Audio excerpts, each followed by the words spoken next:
এই ধরনের রেশিওর অঙ্ক প্রচুর আসে ব্যাংক পিও, ব্যাংক ক্লার্ক এই ধরনের পরীক্ষাগুলোতে।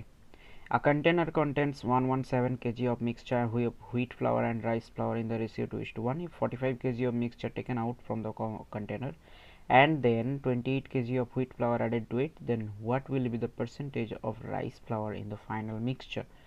আমাদেরকে মনে রাখতে হবে যে কোনো একটা কন্টেনার থেকে যদি কিছু পরিমাণ মিক্সচার বার করে নেওয়া হয়, প্রথম মিক্সচারে যে পরিমাণ রেশিও ছিল বার করে নেবার পরে যে নিউ মিক্সচার হবে সেটাতেও রেশিও সেম হবে, আর যে পরিমাণ বের করে নেওয়া হয়েছে সেটাতেও রেশিওটা সেম হবে। মানে হুইট ফ্লাওয়ার আর রাইস ফ্লাওয়ার এই দুজনেরই এখানে যা রেশিও থাকবে, যেটা বের করে নেওয়া হবে সেখানে যা রেশিও থাকবে, এবং বার করে নেবার পরে যেটা পড়ে থাকবে সেখানেও যে রেশিওটা থাকবে, এরা সবাই সেম থাকবে।